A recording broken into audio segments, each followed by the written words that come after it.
नमस्कार आदरणीय दर्शकों। आज हम आपको लेकर चलेंगे एक ऐसी अद्भुत कथा की यात्रा पर जो सीधे जुड़ी है शनि देव की उपासना से। शनिवार का व्रत जो करोड़ों श्रद्धालुओं के लिए आस्था का केंद्र है, केवल एक अनुष्ठान नहीं है, ये एक गहरे रहस्य, एक प्राचीन कथा से जुड़ा है। ये कथा है राजा विक्रमादित्य और शनि देव की, जो हमें सिखाती है कि कैसे विनम्रता, भक्ति और धैर्य से ग्रहों के प्रकोप को भी शांत किया जा सकता है। आज हम जानेंगे कि आखिर शनिवार का व्रत क्यों किया जाता है, इस व्रत के पीछे की वो कहानी क्या है जिसने स्वयं राजा विक्रमादित्य को शनि देव का सबसे बड़ा भक्त बना दिया।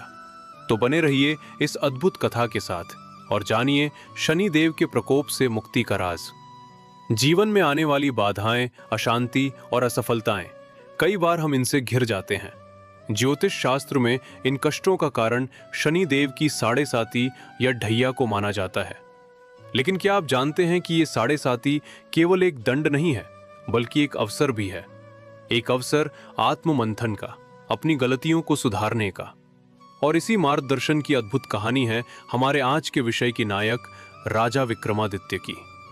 प्राचीन काल की बात है, स्वर्गलोक में देवताओं के बीच एक अजीब सी बहस छिड़ गई। ये बहस थी, सबसे बड़ा कौन। सभी 9 ग्रह देवता जो अपनी अपनी शक्तियों के लिए पूजे जाते थे, ये सिद्ध करने में लग गए थे कि वही सबसे श्रेष्ठ है। सूर्य देव ने कहा, मैं सबसे बड़ा हूं, मैं प्रत्यक्ष देव हूं, मेरे बिना ये जगत सूना है, मैं ही जीवन का आधार हूं, मेरी किरणों से ही ये संसार प्रकाशित होता है, मैं ही समय का निर्धारण करता हूं, दिन और रात मेरे कारण ही होते हैं, ऋतुएं मेरी गति से बदलती हैं, इसलिए मैं सबसे श्रेष्ठ हूं।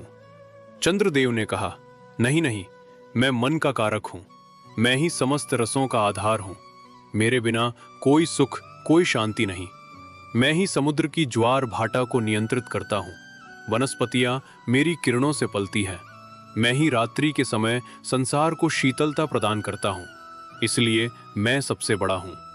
मंगल देव ने कहा, मैं शक्ति और साहस का प्रतीक हूं, मैं ही युद्ध का कारक हूं, मेरे बिना कोई भी युद्ध जीत नहीं सकता, मैं ही भूमि के अंदर छिपे खजानों का रक्षक हूं, मैं ही वीरता और पराक्रम प्रदान करता हूं, इसलिए मैं सबसे बड़ा हूं। बुद्ध देव ने कहा, मैं बुद्धि और विवेक का दाता हूं, मैं ही व्यापार और वाणिज्य के स्वामी हैं, मेरे बिना कोई भी ज्ञान प्राप्त नहीं कर सकता, मैं ही संचार और गणित के कारक हैं, इसलिए मैं सबसे बड़ा हूं। बृहस्पति देव ने कहा, मैं ज्ञान और धर्म के स्वामी हैं, मैं ही देवताओं के गुरु हूं, मैं ही यज्ञ याग का कारक हूं, मेरे बिना कोई भी मोक्ष प्राप्त नहीं कर सकता, इसलिए मैं सबसे बड़ा हूं। शुक्र देव ने कहा, मैं प्रेम और सौंदर्य के स्वामी हैं, मैं ही दैत्यों के गुरु हूं, मैं ही जीवन में सुख समृद्धि प्रदान करता हूं, मैं ही कला और संगीत के कारक है, इसलिए मैं सबसे बड़ा हूं। राहु और केतु ने भी अपनी अपनी शक्तियों का बखान किया। ये विवाद इतना बढ़ गया कि परस्पर युद्ध की स्थिति बन गई। सभी देवता एक दूसरे पर अपनी शक्तियों का प्रयोग करने को तैयार हो गए। ऐसे में सभी देवता ये निर्णय लेने के लिए देवराज इंद्र के पास पहुंचे। उन्होंने कहा, हे देवराज, आप हमारा न्याय करें, बताएं कि हम सब में सबसे बड़ा कौन है। देवराज इंद्र इस प्रश्न से उलझन में पड़ गए। वो जानते थे कि किसी एक के पक्ष में निर्णय देने से दूसरों का क्रोध उन पर भड़क सकता है। उन्होंने सोचा और फिर एक उपाय सुझाया। उन्होंने कहा, हे देवताओं, मैं इस प्रश्न का उत्तर देने में असमर्थ हूं, लेकिन एक ऐसा राजा है पृथ्वी लोक पर जो अपनी बुद्धि और न्यायप्रियता के लिए प्रसिद्ध है। उसका नाम है राजा विक्रमादित्य। वही इस निर्णय को सही रूप से कर सकता है। आप सब उनके पास उज्जैनी नगरी चले। देवराज इंद्र के आदेशानुसार सभी नवग्रह देवता पृथ्वी लोक पर उज्जैनी नगरी पहुंचे। उन्होंने राजा विक्रमादित्य के दरबार में प्रवेश किया। इतने दिव्य और तेजस्वी देवताओं को देखकर दरबार में हलचल मच गई। राजा विक्रमादित्य ने उनका स्वागत किया और कहा, स्वागत है आप सभी का मेरे दरबार में। बताइए, आप सभी देवताओं के आगमन का क्या कारण है। ग्रहों ने अपना प्रश्न राजा के सामने रखा। उन्होंने कहा, हे राजन, हम सभी में सबसे बड़ा कौन है, आप हमें इसका निर्णय दें। राजा विक्रमादित्य भी इस मुश्किल सवाल का जवाब सोचकर परेशान हो गए। वो जानते थे कि ये केवल देवता नहीं बल्कि संपूर्ण ब्रह्मांड की शक्तियां हैं। इनमें से किसी को भी छोटा या बड़ा कहना उनके प्रकोप को न्योता देना था। वो सोचने लगे कि कैसे ऐसा निर्णय दिया जाए कि किसी का अपमान न हो और सभी संतुष्ट हो जाएं। वो अपने सिंहासन पर बैठे बैठे गहन चिंतन में डूब गए। उनके मन में कई विचार आए, कई विकल्प आए, लेकिन कोई भी विकल्प उन्हें सही नहीं लग रहा था। कभी वो सोचते कि सूर्य को सबसे बड़ा कह दें तो अन्य ग्रह क्रोधित हो जाएंगे। कभी सोचते कि चंद्र को सबसे बड़ा कह दे तो सूर्य का प्रकोप होगा। ऐसे ही कई बार वो सोचते रहे। तभी अचानक राजा विक्रमादित्य को एक अद्भुत उपाय सूझा। ये उपाय न केवल निर्णय को न्याय संगत बनाएगा, बल्कि किसी देवता का भी अपमान नहीं करेगा। उन्होंने सोचा कि धातुओं के गुणों के अनुसार आसन बनवाकर देवताओं को बैठा दिया जाए। जो जिस धातु के आसन पर बैठेगा वो उसकी श्रेष्ठता का प्रतीक होगा। उन्होंने तुरंत अपने मंत्रियों को बुलाया और आदेश दिया कि 9 अलग-अलग धातुओं के आसन बनवाए जाएं। मंत्रियों ने पूछा कि कौन कौन सी धातुएं होंगी।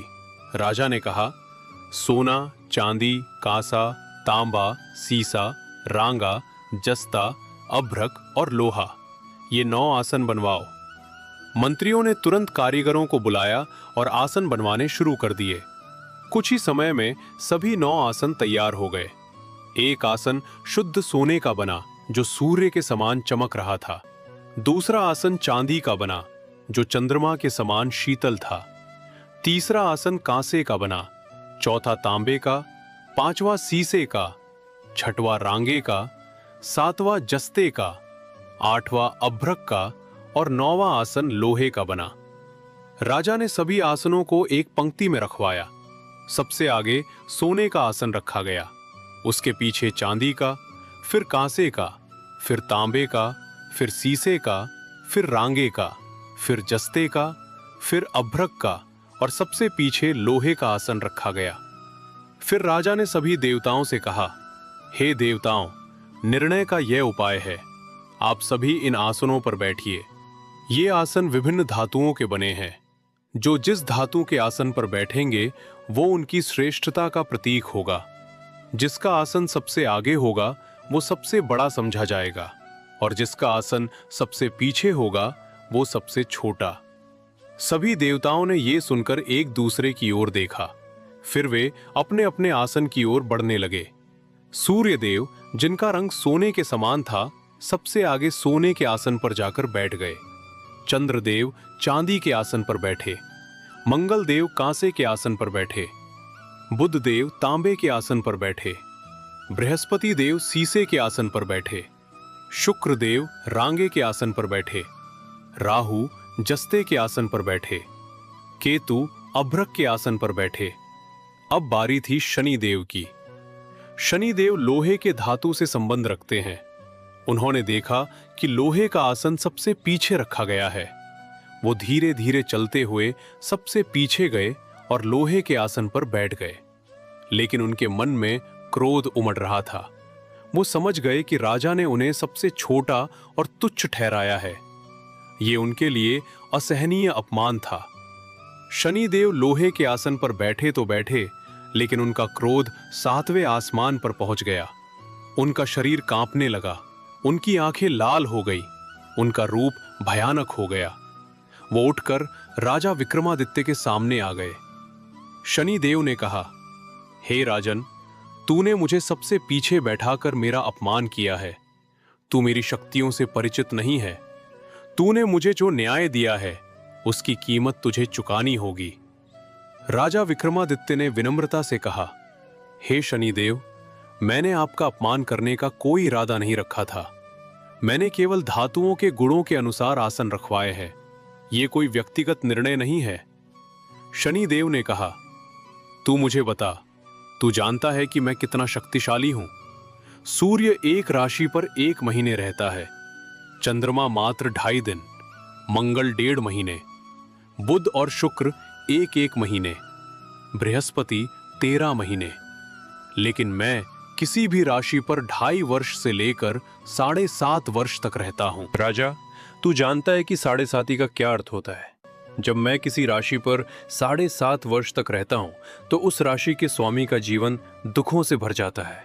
उसे हर कदम पर बाधाएं आती हैं, उसकी मेहनत पर पानी फिर जाता है, उसके शत्रु बढ़ जाते हैं, उसके स्वास्थ्य पर संकट आता है। बड़े बड़े देवताओं को मैंने अपने प्रकोप से पीड़ित किया है। राम को मेरी साढ़े साती के कारण ही वनवास भोगना पड़ा। रावण को मेरी दृष्टि के कारण ही अपना सर्वनाश देखना पड़ा। कृष्ण को मेरी साढ़े साती के कारण ही अपने पूरे कुल का विनाश देखना पड़ा। और तू, एक नश्वर राजा, मेरा अपमान करने का दुस्साहस कर रहा है। अब तू भी मेरे प्रकोप से नहीं बच सकेगा। राजा विक्रमादित्य ने शांत भाव से कहा, हे शनिदेव, मैं आपकी शक्तियों से परिचित हूं। मैं जानता हूं कि आप कितने प्रभावशाली हैं, लेकिन मैंने जो निर्णय दिया है वो मेरी समझ के अनुसार था। मैं किसी का अपमान नहीं करना चाहता था। जो कुछ मेरे भाग्य में होगा उसे मैं धैर्यपूर्वक भोगूंगा। शनिदेव ने कहा, अच्छा, तो तू तैयार है? मैं तुझे दिखाता हूं कि मेरा प्रकोप कैसा होता है। तू अपने जीवन में आने वाले दुखों को याद रखना। मैं तुझे ऐसा दंड दूंगा कि तू जीवन भर नहीं भूल पाएगा। ये कहकर शनिदेव वहां से चले गए। अन्य ग्रह देवता भी अपने अपने आसनों से उठकर चले गए। उनमें से कुछ तो प्रसन्न थे कि उन्हें आगे का आसन मिला, लेकिन कुछ चिंतित भी थे क्योंकि उन्हें शनिदेव का क्रोध देखकर डर लग रहा था। राजा विक्रमादित्य के मंत्री और दरबारी भी चिंतित हो गए। उन्होंने राजा से कहा, महाराज, आपने शनिदेव का अपमान किया है।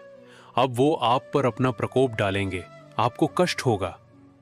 राजा विक्रमादित्य ने कहा, मैंने कोई अपमान नहीं किया, मैंने न्याय किया है। यदि शनिदेव का प्रकोप मुझ पर आएगा तो मैं उसे धैर्यपूर्वक सहन करूंगा। धर्म का मार्ग छोड़कर मैं किसी से भयभीत नहीं होऊंगा। ये सुनकर सभी दरबारी राजा की धैर्य और न्याय प्रियता की प्रशंसा करने लगे। कुछ समय बीत गया। राजा विक्रमादित्य पहले की तरह ही न्याय करते रहे। उनके राज्य में सभी स्त्री पुरुष बहुत आनंद से जीवन यापन कर रहे थे। उनके राज्य में कोई भूखा नहीं सोता था, कोई निर्धन नहीं था, कोई असुरक्षित नहीं था। राजा प्रजा के सुख दुख का ध्यान रखते थे। वो प्रतिदिन प्रजा की समस्याएं सुनते थे और उनका समाधान करते थे। लेकिन शनिदेव अपने अपमान को भूले नहीं थे। वो लगातार ये देख रहे थे कि राजा पर साढ़े साती का प्रभाव कब शुरू हो।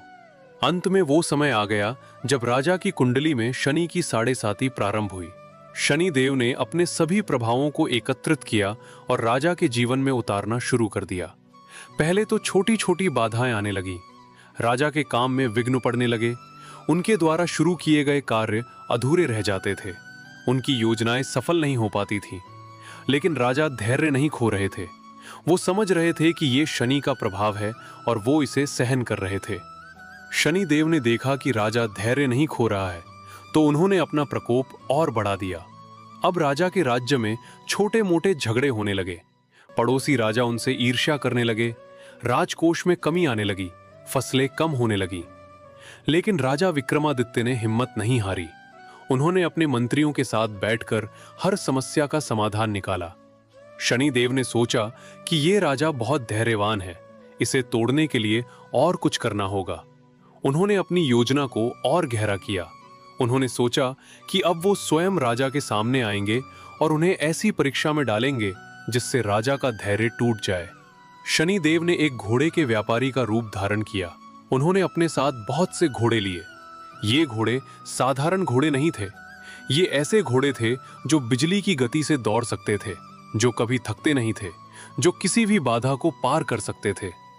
शनिदेव ने इन घोड़ों को लेकर उज्जैनी नगरी की ओर प्रस्थान किया। एक दिन उज्जैनी नगरी में सूचना फैली कि नगर के बाहर एक अद्भुत व्यापारी आया है। उसके पास ऐसे घोड़े हैं जैसे कभी किसी ने नहीं देखे। घोड़े इतने सुंदर हैं, इतने बलशाली हैं, इतने तेज हैं कि उनकी कीमत नहीं लगाई जा सकती। ये सूचना सुनकर नगर के लोग उत्सुक हो गए। सभी उन घोड़ों को देखने के लिए इकट्ठा होने लगे। राजा विक्रमादित्य के अश्वपाल को भी ये सूचना मिली। वो तुरंत उन घोड़ों को देखने के लिए गया। जब उसने घोड़ों को देखा तो वो दंग रह गया। उसने अपने जीवन में इतने सुंदर और बलशाली घोड़े कभी नहीं देखे थे। वो तुरंत राजा के पास लौटा और बोला, महाराज, नगर के बाहर एक व्यापारी आया है। उसके पास ऐसे घोड़े हैं जैसे मैंने कभी नहीं देखे। वे बिजली की तरह तेज हैं और सिंह के समान बलशाली हैं। उनकी चाल इतनी सुंदर है कि देखते ही बनती है। उनकी आंखों में एक अद्भुत चमक है। उनके शरीर पर सूर्य की किरणों की तरह चमक है। राजा विक्रमादित्य को घोड़ों का बहुत शौक था। वो घुड़सवारी में निपुण थे और उनके पास कई अच्छी नस्ल के घोड़े थे। ये सुनकर उनकी उत्सुकता बढ़ गई। उन्होंने कहा, मैं स्वयं उन घोड़ों को देखना चाहता हूं, चलो हम चलते हैं। राजा अपने कुछ सैनिकों और अश्वपाल के साथ उस स्थान पर पहुंचे जहां घोड़े थे।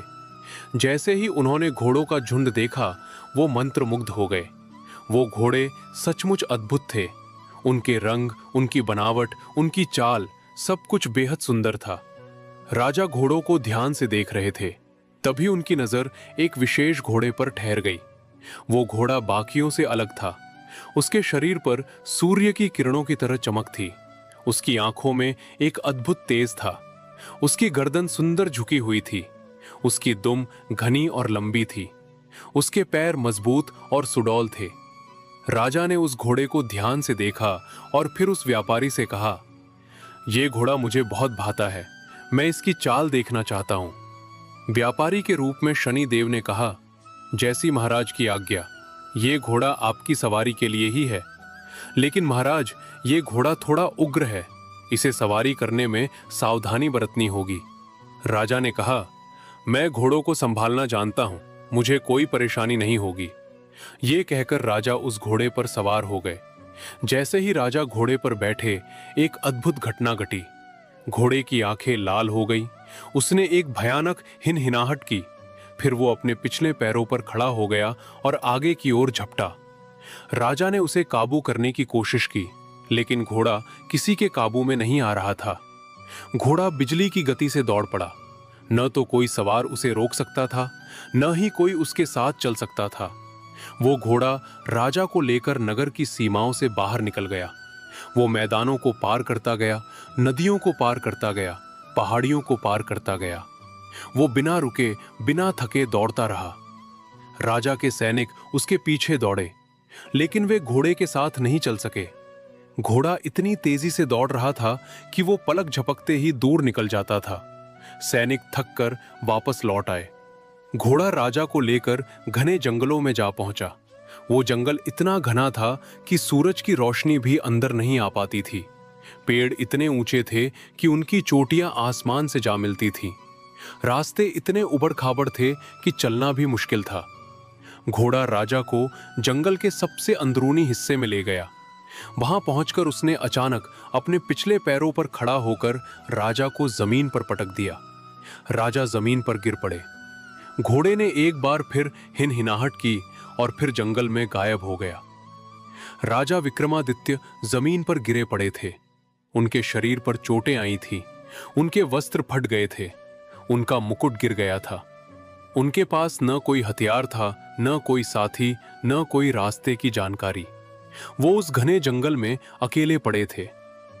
राजा ने धीरे धीरे खुद को संभाला। उन्होंने देखा कि चारों ओर घना जंगल है।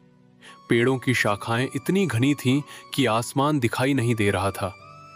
जमीन पर सूखे पत्तों का ढेर लगा हुआ था। जंगली जानवरों की आवाजें सुनाई दे रही थी।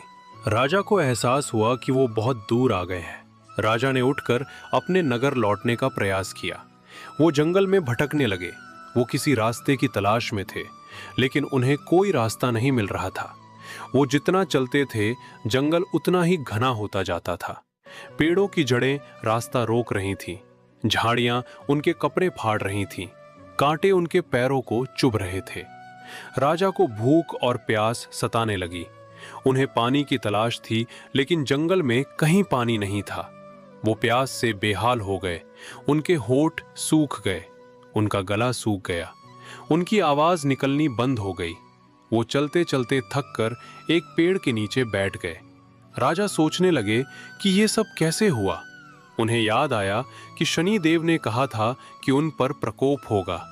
उन्हें समझ आ गया कि ये सब शनि देव की लीला है। वो व्यापारी कोई और नहीं, शनि देव ही थे, और वो घोड़ा भी शनि देव की ही माया थी। राजा ने मन ही मन शनि देव को याद किया और कहा, हे शनि देव, आपकी लीला अद्भुत है। मैंने आपका अपमान किया था, इसलिए आप मुझे दंड दे रहे हैं। मैं ये दंड स्वीकार करता हूं। मैं धैर्यपूर्वक आपके प्रकोप को सहन करूंगा। कुछ देर बैठने के बाद राजा फिर उठे और चलने लगे। वो जानते थे कि अगर वो रुक गए तो मर जाएंगे। उन्हें चलते रहना था। वो किसी भी कीमत पर जीवित रहना चाहते थे। वो चलते रहे, भटकते रहे। बहुत देर बाद उन्हें दूर से धुआं दिखाई दिया। उन्होंने सोचा कि शायद वहां कोई बस्ती होगी। वो धुएं की ओर बढ़ने लगे। जैसे जैसे वो पास आते गए, उन्हें एक छोटी सी कुटिया दिखाई दी। कुटिया के सामने एक चरवाहा बैठा था। उसके पास कुछ बकरियां चर रही थी। राजा ने आवाज लगाई, भैया भैया। चरवाहे ने आवाज सुनी और देखा कि एक व्यक्ति उसकी ओर आ रहा है। उस व्यक्ति के कपड़े फटे हुए थे, शरीर पर चोटें थीं, चेहरा प्यास से सूखा हुआ था।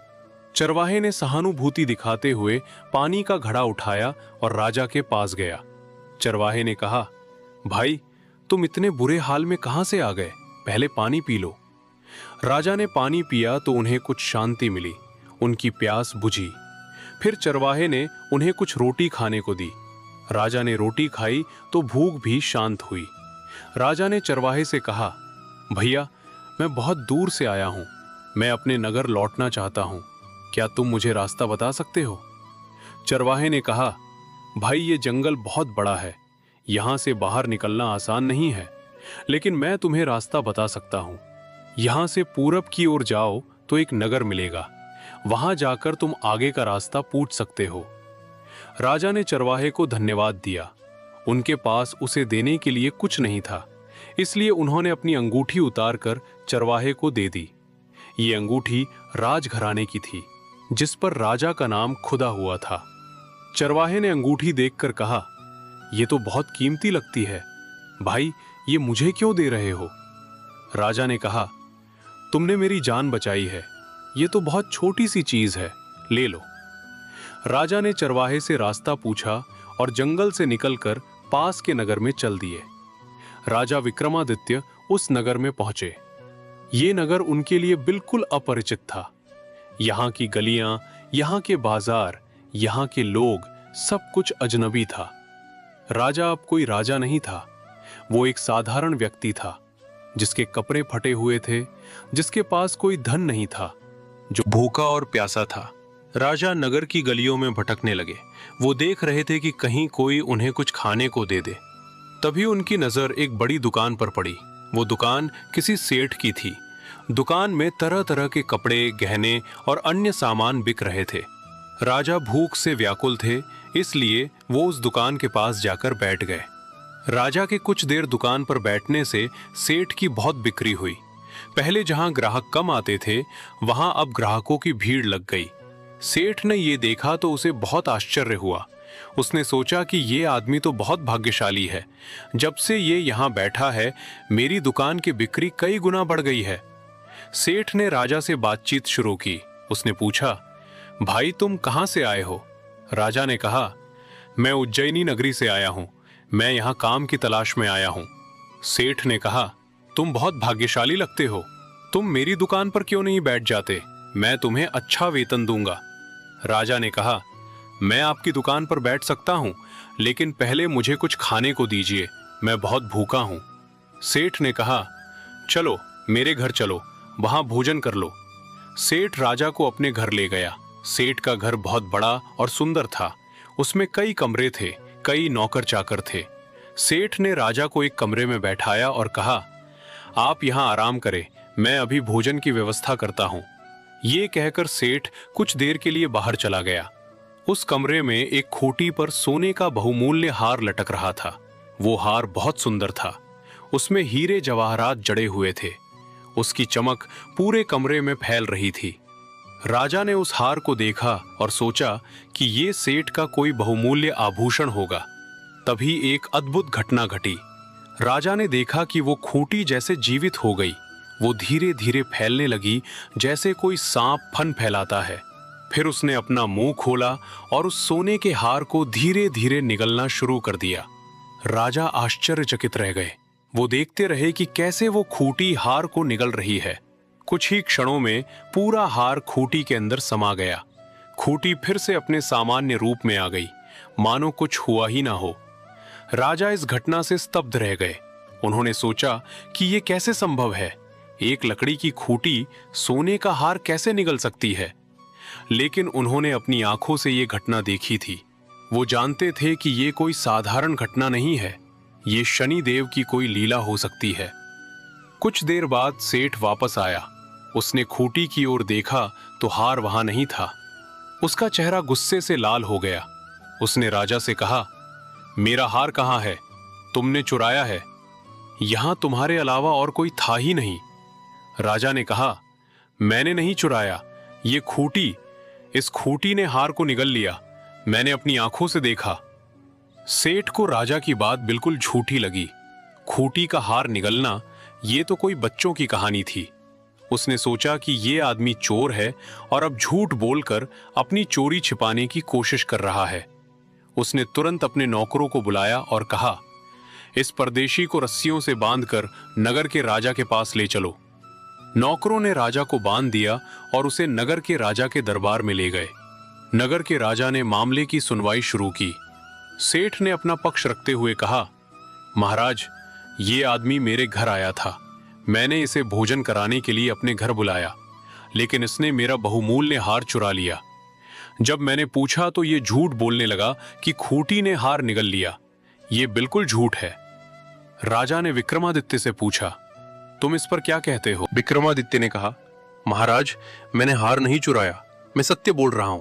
मैंने अपनी आंखों से देखा कि उस खूंटी ने हार को निगल लिया। यदि मैं झूठ बोल रहा हूं तो मुझे दंड दिया जाए। राजा ने कहा, यह तुम कैसी बात कर रहे हो? एक लकड़ी की खूंटी सोने का हार कैसे निगल सकती है? यह तो बिल्कुल असंभव है।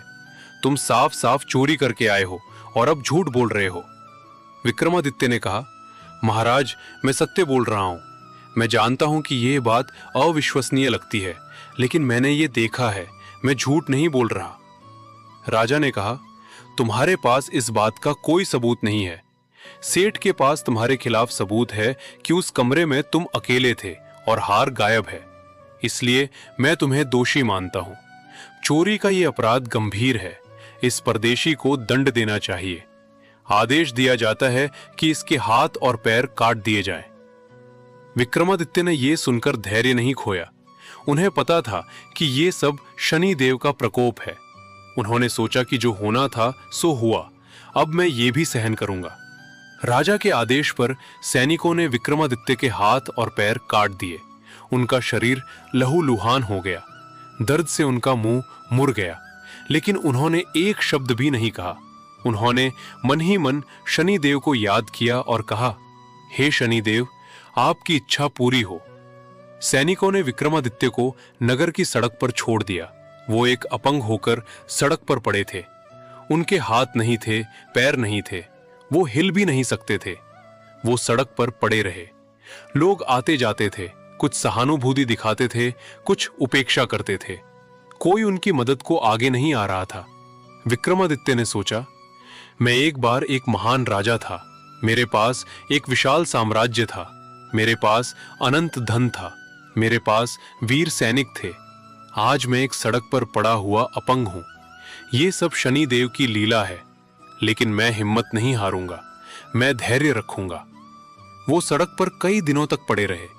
कभी कोई उन्हें थोड़ा पानी पिला देता, कभी कोई थोड़ा भोजन दे देता। इसी तरह उनके दिन कट रहे थे। कई दिन बीत गए। एक दिन एक तेली उधर से गुजर रहा था। तेली एक साधारण व्यक्ति था। वो तेल निकालने का काम करता था और अपनी गाड़ी पर तेल के घड़े लेकर बेचने जाता था। जब वो उस सड़क से गुजरा तो उसने देखा कि एक अपंग व्यक्ति सड़क पर पड़ा है। उसके हाथ पैर कटे हुए हैं। वो बहुत दुर्बल लग रहा है। उसके चेहरे पर दर्द की रेखाएं उभरी हुई हैं। तेली का हृदय दया से भर गया। वो रुक गया और उस अपंग के पास गया।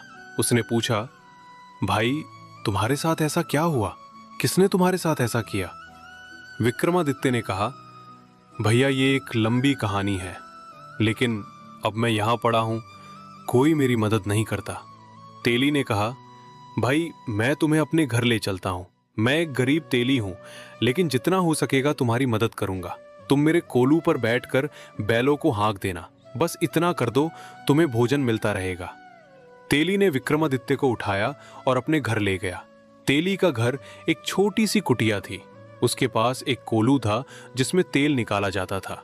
कोलू में 2 बैल होते थे जो गोल गोल घूमते थे और तेल निकालते थे। तेली ने विक्रमादित्य को कोलू के पास बैठा दिया। उसने कहा, भाई तुम आवाज देकर बैलों को हाँक देना, जब बैल सुनेंगे तो चलने लगेंगे, बस इतना ही करना है। विक्रमादित्य ने कहा, भैया तुमने मुझ पर बहुत दया की है, मैं तुम्हारा ये उपकार कभी नहीं भूलूंगा। तेली ने कहा, भाई उपकार की कोई बात नहीं, हम सब इंसान हैं, एक दूसरे की मदद करनी चाहिए। अब विक्रमादित्य तेली के घर में रहने लगे। वो कोलू पर बैठते और आवाज देकर बैलों को हाँकते। उनकी आवाज इतनी मधुर थी कि बैल उस आवाज पर नाचने लगते थे। तेली को अच्छा तेल मिलने लगा, उसका व्यवसाय बढ़ने लगा। तेली बहुत खुश था कि उसने इस अपंग पर दया की थी। विक्रमादित्य इसी तरह तेली के घर में रहने लगे। दिन बीतते गए, महीने बीतते गए। शनि का प्रकोप धीरे धीरे कम हो रहा था। वर्षा ऋतु आ गई, बादल गरजने लगे, बिजली चमकने लगी, मोर नाचने लगे। एक रात की बात है। वर्षा ऋतु का वो समय था जब बादल घिरे हुए थे और हल्की बूंदाबांदी हो रही थी। विक्रमादित्य तेली के कोलू के पास बैठे हुए थे। उनका मन संगीतमय हो गया। उन्हें याद आया कि वो एक बार महान संगीतज्ञ थे। वो राग रागिनियों में निपुण थे। उन्होंने सोचा कि आज वो राग मेघ मल्हार गाते हैं। विक्रमादित्य ने गाना शुरू किया। उनकी आवाज बहुत मधुर थी। वो राग मेघ मल्हार गा रहे थे। ये राग बारिश से संबंधित है। ऐसा कहा जाता है कि जब कोई राग मेघ मल्हार गाता है तो बादल बरसने लगते हैं। विक्रमादित्य की आवाज जैसे जैसे ऊंची होती गई, वैसे वैसे बादल और घने होते गए। बिजली और तेज चमकने लगी, हवा तेज हो गई, पेड़ झूमने लगे, जंगल के जानवर उनकी आवाज सुनने लगे, पक्षी चहकने लगे। सारा वातावरण उनकी आवाज से गूंज उठा। उसी समय उस नगर की राजकुमारी मन भावनी रथ पर सवार होकर कहीं जा रही थी। उसका रथ तेली के घर के पास से गुजर रहा था। तभी उसने ये अद्भुत संगीत सुना। उसकी आवाज इतनी मधुर थी, इतनी करुणामयी थी, इतनी दिव्य थी कि राजकुमारी मंत्रमुग्ध हो गई। राजकुमारी ने अपनी दासी से कहा, ये कौन गा रहा है?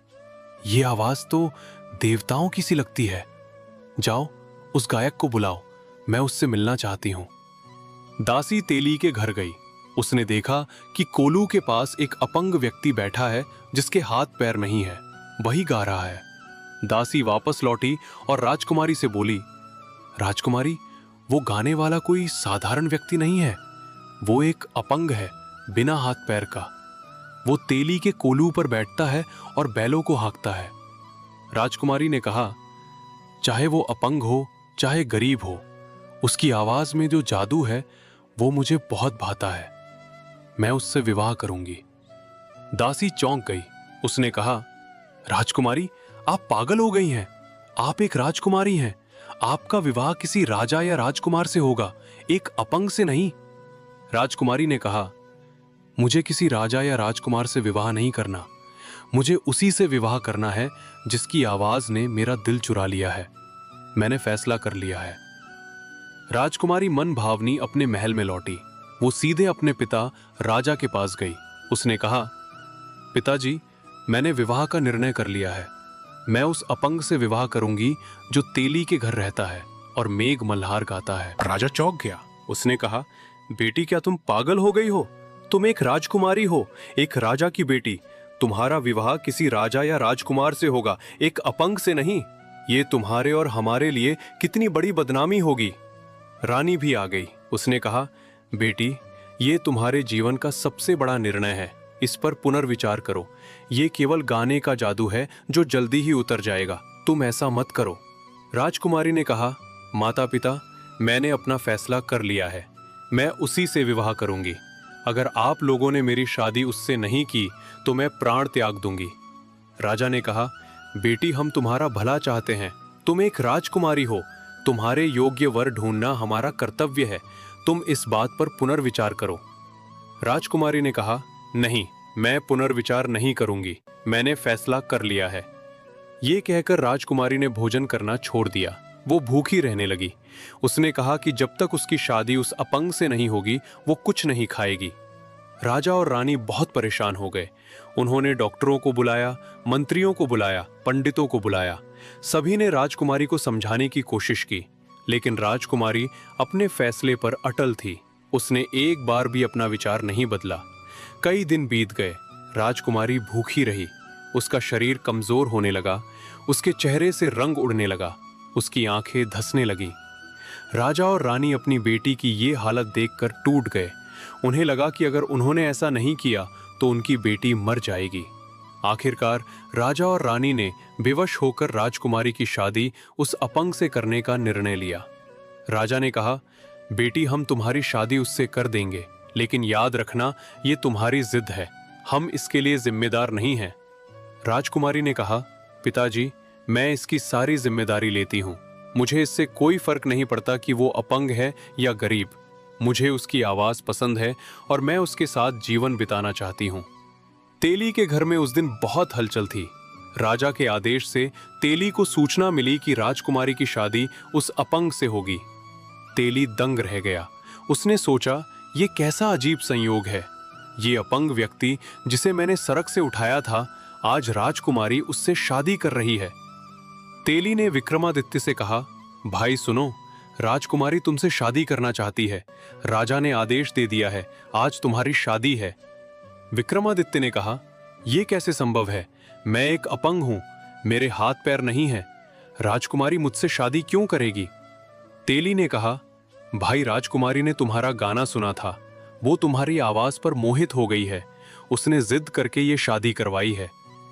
शादी की तैयारियां शुरू हो गई। राजा के आदेश से तेली के घर को सजाया गया। विक्रमादित्य को साफ सुथरे वस्त्र पहनाए गए। उनके कटे हुए हाथ पैरों पर पट्टियां बांधी गईं। उन्हें एक सुंदर से पालकी में बिठाया गया। राजकुमारी मन भावनी अपने महल से निकली। वो बहुत सुंदर लग रही थी। उसने लाल रंग की शादी की पोशाक पहनी थी। उसके गले में हार थे, हाथों में चूड़ियां थीं, पैरों में पायल थी। वो अपने रथ पर बैठकर तेली के घर पहुंची। महावैदिक मंत्रों के साथ शादी संपन्न हुई। राजकुमारी ने विक्रमादित्य के गले में वरमाला डाली। विक्रमादित्य ने राजकुमारी के गले में विवाह का धागा बांधा। सभी ने ये अद्भुत विवाह देखा। एक ओर राजकुमारी थी जो सुंदरता की प्रतिमूर्ति थी, दूसरी ओर एक अपंग व्यक्ति था जिसके हाथ पैर नहीं थे। राजा और रानी इस विवाह से बहुत दुखी थे, लेकिन उनकी बेटी की जिद के आगे उन्हें झुकना पड़ा था। उन्होंने राजकुमारी को आशीर्वाद दिया और वापस लौट गए। शादी के बाद राजकुमारी और विक्रमादित्य तेली के उसी छोटे से घर में रहने लगे। राजकुमारी ने अपने महल की सारी सुख सुविधाएं छोड़ दी थीं। वो एक साधारण घर में रह रही थी। वो खुद खाना बनाती थी, खुद सफाई करती थी, खुद विक्रमादित्य की देखभाल करती थी। विक्रमादित्य ने राजकुमारी से कहा, तुमने मुझ पर बहुत दया की है। तुम एक राजकुमारी हो, तुमने मेरे जैसे अपंग से विवाह किया। मैं तुम्हारा ये उपकार कभी नहीं भूलूंगा। राजकुमारी ने कहा, मैंने तुम पर दया नहीं की, मैंने तुमसे प्यार किया है। तुम्हारी आवाज ने मेरा दिल चुरा लिया। मुझे इससे कोई फर्क नहीं पड़ता कि तुम्हारे हाथ पैर हैं या नहीं। शादी के कुछ दिनों बाद की रात थी। विक्रमादित्य और राजकुमारी दोनों सो रहे थे। विक्रमादित्य को एक अद्भुत स्वप्न दिखाई दिया। उन्होंने देखा कि उनके सामने शनिदेव प्रकट हुए हैं। शनिदेव का रूप अब भयंकर नहीं था, बल्कि दिव्य और शांत था। उनके शरीर से ज्योति निकल रही थी। उनके हाथ में तलवार और भाले थे, लेकिन उनके चेहरे पर कृपा थी। शनिदेव ने कहा, राजन, तुमने मेरा प्रकोप देख लिया। मैंने तुम्हें अपने अपमान का दंड दिया है। तुमने मेरा अपमान किया था और मैंने तुम्हें उसकी कीमत चुकाई। अब मेरा प्रकोप समाप्त हुआ। विक्रमादित्य ने शनिदेव के चरणों में गिरकर प्रणाम किया। उन्होंने कहा, हे शनिदेव, मैं आपके सामने नतमस्तक हूं। मैंने आपको ठेस पहुंचाई थी, उसके लिए मैं क्षमा चाहता हूं। आपने जो कष्ट मुझे दिए वे मेरी सीख हैं। मैं केवल ये प्रार्थना करता हूं कि आपका ये प्रकोप किसी और पर न हो। इतना दुख किसी और को न देना। शनिदेव ने कहा, राजन, मैं तुम्हारी प्रार्थना स्वीकार करता हूं। तुमने धैर्य नहीं खोया। तुमने मेरे दिए हुए कष्टों को धैर्यपूर्वक सहन किया। यही सबसे बड़ी साधना है। जो कोई स्त्री पुरुष मेरी पूजा करेगा, शनिवार को व्रत करके मेरी व्रत कथा सुनेगा, जो नित्य ही मेरा ध्यान करेगा, चींटियों को आटा खिलाएगा, वो सभी प्रकार के कष्टों से मुक्त होता रहेगा। उसकी सभी मनोकामनाएं पूर्ण होंगी। मैं उस पर सदा कृपा बनाए रखूंगा। विक्रमादित्य ने कहा, हे शनिदेव, आपकी कृपा से मेरे जीवन का अंधकार समाप्त हुआ। मैं आपका सदा ऋणी रहूंगा। मैं पूरे विश्व में ये प्रचार करूंगा कि शनिदेव सबसे श्रेष्ठ हैं। मैं सभी को शनिवार का व्रत करने और आपकी कथा सुनने के लिए प्रेरित करूंगा। शनिदेव ने कहा, राजन, तुम्हारा ये संकल्प मुझे बहुत प्रसन्न करता है। अब मैं तुम्हें तुम्हारे हाथ पैर वापस देता हूं। उठो और अपने राज्य को संभालो। ये कहकर शनिदेव अंतर्ध्यान हो गए। विक्रमादित्य की नींद खुल गई। उन्होंने अपने हाथ पैर देखे तो वे बिल्कुल सलामत थे। उनके हाथ पैर पहले की तरह मजबूत और सुडौल थे। उनके शरीर की सारी चोटें ठीक हो चुकी थी। वो पूरी तरह स्वस्थ हो गए थे। राजकुमारी भी जाग गई। उसने देखा कि उसके पति के हाथ पैर वापस आ गए हैं। वो आश्चर्यचकित रह गई। उसने कहा, यह कैसे हुआ? तुम्हारे हाथ पैर कैसे आ गए? विक्रमादित्य ने कहा, मैं तुम्हें सब कुछ बताता हूं। वो राजकुमारी को अपने बारे में सब कुछ बताने लगे। उन्होंने कहा, मैं कोई साधारण व्यक्ति नहीं हूं। मैं राजा विक्रमादित्य हूं, उज्जैनी नगरी का शासक हूं। मैंने एक बार शनि देव का अपमान किया था, जिसके कारण मुझे यह दंड मिला। आज शनि देव ने मुझे क्षमा कर दिया और मेरे हाथ पैर वापस कर दिए। राजकुमारी ने यह सब सुनकर विक्रमादित्य के चरणों में प्रणाम किया। उसने कहा, स्वामी, मैं आपकी भक्ति से बहुत प्रभावित हूं। आपने इतने कष्ट सहे, फिर भी आपने धैर्य नहीं खोया। आप सचमुच महान हैं।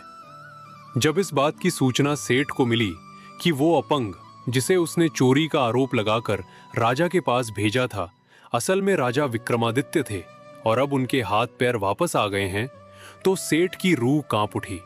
उसे अपनी गलती का एहसास हुआ। उसने सोचा कि उसने एक राजा पर चोरी का झूठा आरोप लगाया, उसके हाथ पैर कटवाए। अब राजा उससे क्या बदला लेंगे? सेठ डरता हुआ तेली के घर पहुंचा। उसने देखा कि विक्रमादित्य बिल्कुल स्वस्थ बैठे हैं। उनके हाथ पैर सलामत हैं। उनके चेहरे पर एक दिव्य तेज है। सेठ दौड़ता हुआ विक्रमादित्य के पास गया और उनके चरणों में गिर पड़ा। सेठ ने कहा, महाराज, मुझे क्षमा कर दीजिए। मैंने आप पर झूठा आरोप लगाया।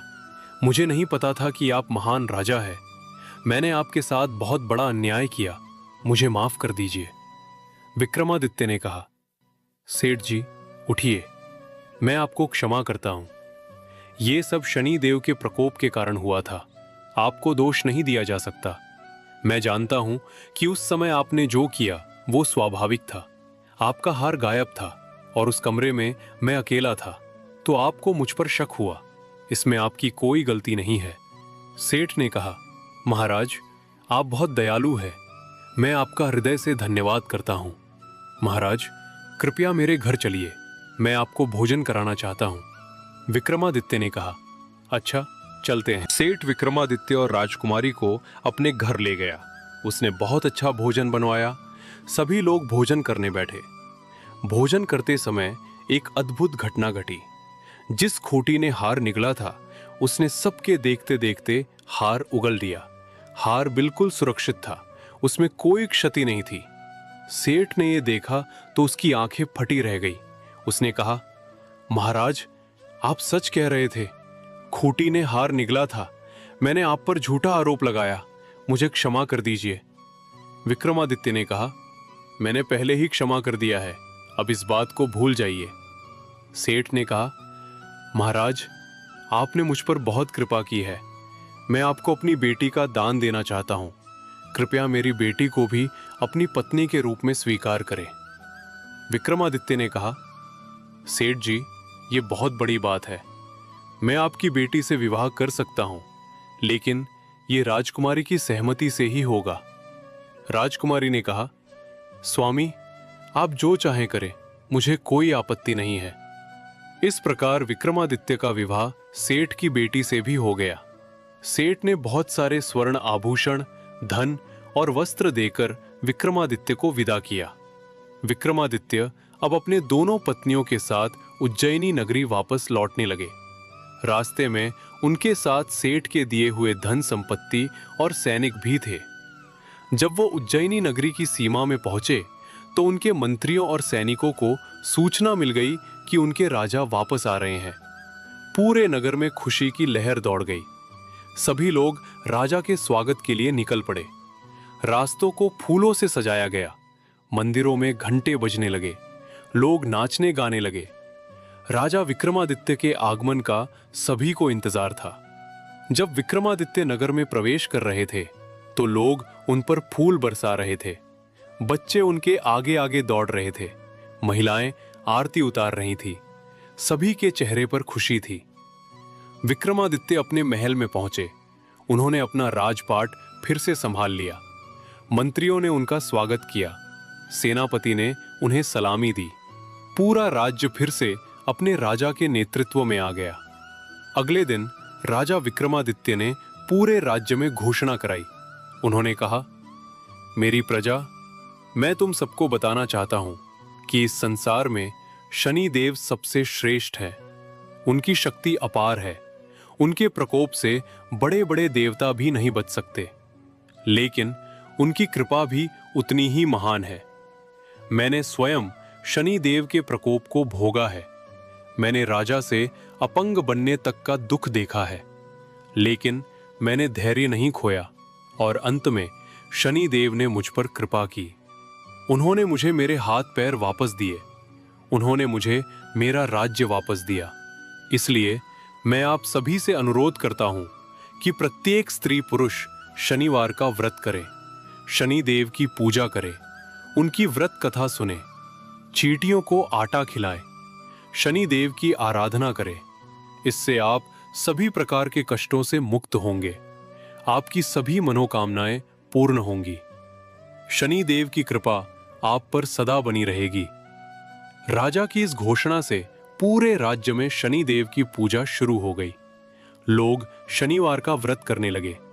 वे शनि देव की कथा सुनने लगे, उनकी आराधना करने लगे। शनि देव की कृपा से सभी के जीवन में सुख शांति आने लगी, बाधाएं दूर होने लगी, समृद्धि आने लगी। राजा विक्रमादित्य की इस कथा के बाद हम सभी जान गए हैं कि शनिवार का व्रत कितना महत्वपूर्ण है। आइए अब हम जानते हैं कि शनिवार व्रत की विधि क्या है और इसका महात्म्य क्या है। शनिवार का व्रत प्रत्येक शनिवार को किया जाता है। यह व्रत सूर्योदय से प्रारंभ होकर सूर्यास्त तक रहता है।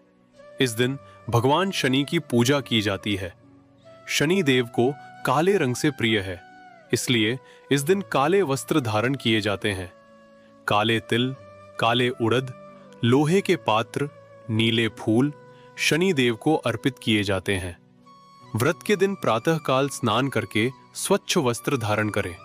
फिर शनि देव की प्रतिमा या चित्र के सामने दीपक जलाएं। काले तिल, सरसों के तेल, लोहे के पात्र से शनि देव का अभिषेक करें। शनि देव को नीले या काले पुष्प अर्पित करें। फिर शनि देव की व्रत कथा सुने या पढ़े। व्रत कथा सुनने के बाद शनि देव की आरती करें। फिर गरीबों को भोजन कराएं, चींटियों को आटा खिलाएं, काले तिल का दान करें, शनि देव के मंत्र का जाप करें।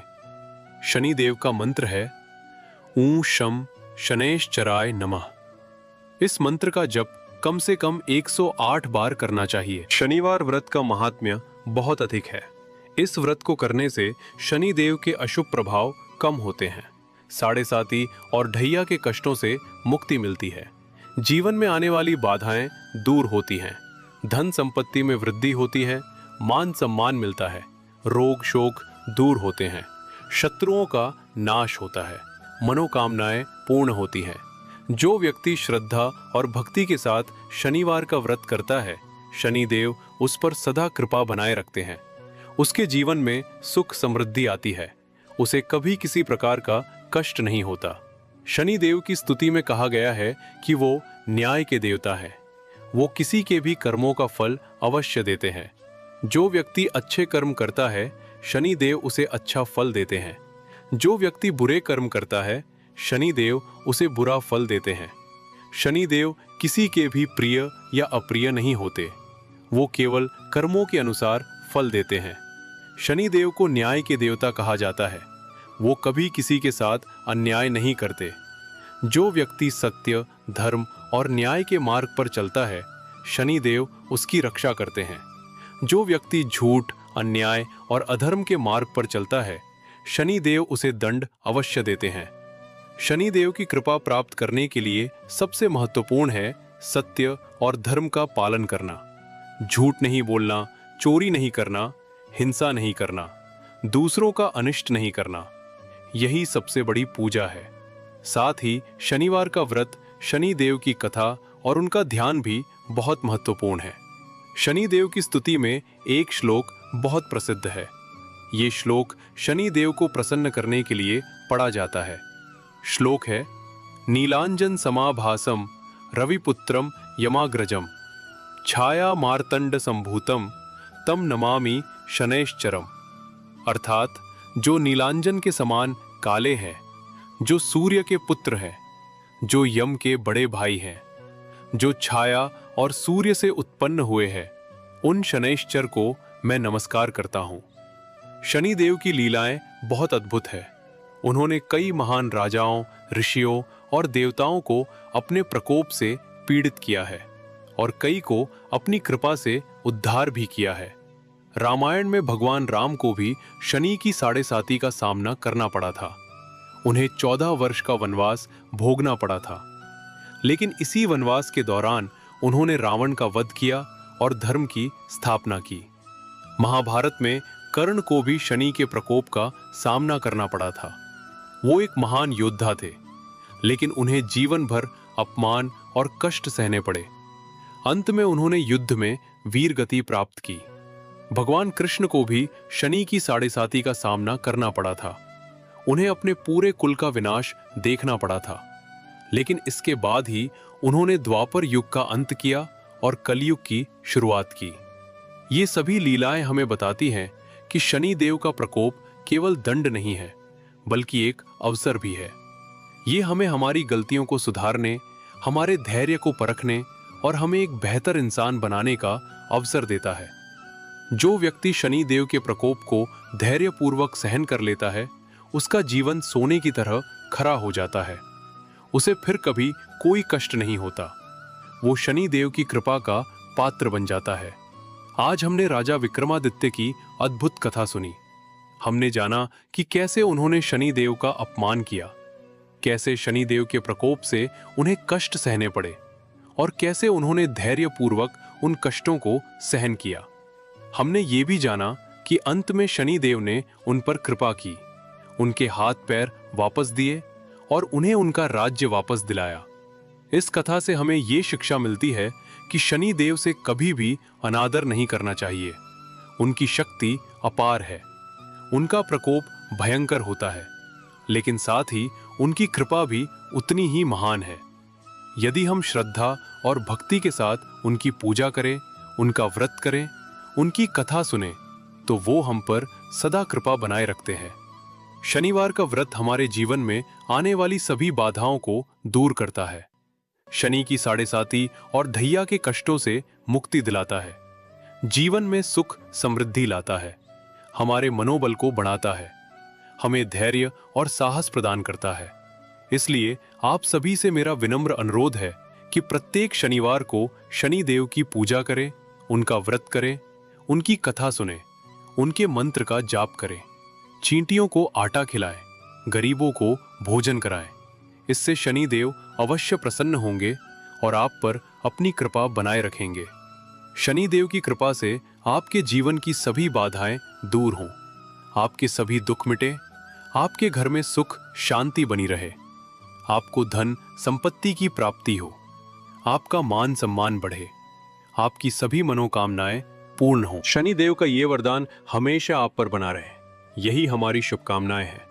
तो आदरणीय दर्शकों, ये थी राजा विक्रमादित्य और शनि देव की अद्भुत कथा। ये कथा हमें सिखाती है कि शनि देव की उपासना कितनी महत्वपूर्ण है, शनिवार का व्रत कितना फलदायी होता है। जो व्यक्ति श्रद्धा और भक्ति के साथ शनि देव की पूजा करता है, उसके जीवन में कभी कोई कष्ट नहीं आता। देववाणी टीवी पर आपको ये कथा सुनाने का सौभाग्य मिला। हम आशा करते हैं कि ये कथा आपको पसंद आई होगी और आपको जीवन में आगे बढ़ने की प्रेरणा मिली होगी।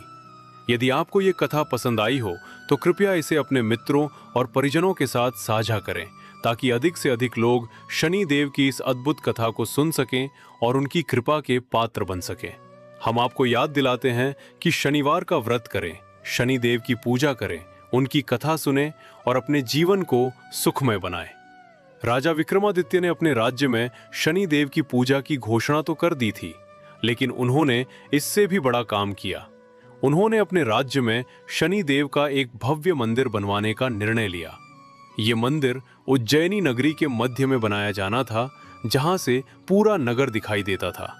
राजा ने अपने राजकीय वास्तुकार को बुलाया और कहा, मैं शनि देव का ऐसा मंदिर बनवाना चाहता हूं जो दुनिया में सबसे अनोखा हो। इस मंदिर में काले पत्थरों का प्रयोग हो। मंदिर के गर्भगृह में शनि देव की प्रतिमा स्थापित की जाए जो नीलांजन के समान काली हो।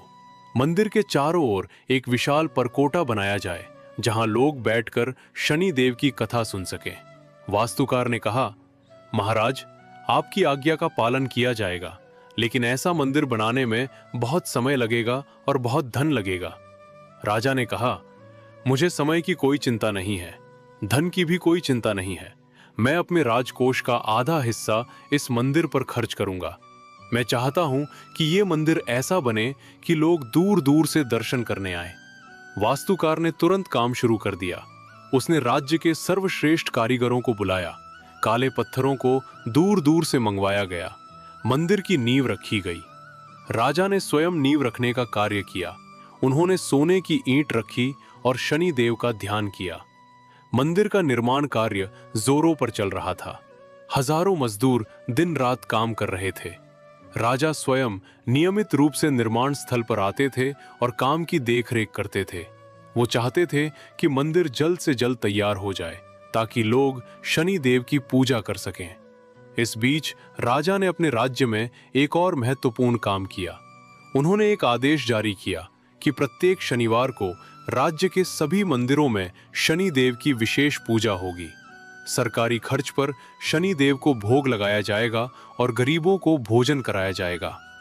राज्य के सभी नागरिकों को शनिवार का व्रत करने के लिए प्रोत्साहित किया जाएगा। राजा के इस आदेश का राज्य में व्यापक प्रभाव पड़ा। लोग शनिवार का व्रत करने लगे, शनि देव की पूजा करने लगे, उनकी कथा सुनने लगे। फलस्वरूप राज्य में अभूतपूर्व समृद्धि आने लगी। फसलें अच्छी होने लगी, व्यापार बढ़ने लगा। कोई भूखा नहीं रहा, कोई बीमार नहीं रहा, कोई दुखी नहीं रहा। एक दिन की बात है, राजा विक्रमादित्य शनि देव के मंदिर के निर्माण स्थल पर निरीक्षण कर रहे थे। वो ये देख रहे थे कि मंदिर का काम किस गति से हो रहा है। तभी अचानक आकाश में बादल छा गए, बिजली चमकने लगी, हवा तेज हो गई। सभी मजदूर डर गए और भागने लगे, लेकिन राजा विक्रमादित्य स्थिर रहे। वो समझ गए कि ये कोई साधारण घटना नहीं है। तभी उनके सामने एक दिव्य प्रकाश प्रकट हुआ। उस प्रकाश से शनि देव ने अपना रूप दिखाया। वो काले पहाड़ के समान थे। उनके शरीर पर भस्म लगी हुई थी। उनके हाथ में तलवार और भाला था। उनके सिर पर मुकुट था। वो गरुड़ पर सवार थे। उनका रूप दर्शनीय था, लेकिन भयानक भी। राजा विक्रमादित्य ने तुरंत शनि देव को प्रणाम किया। उन्होंने कहा, हे प्रभु, आपने मुझ पर कृपा की है। आप स्वयं प्रकट हुए हैं। मैं आपका कृतज्ञ हूं।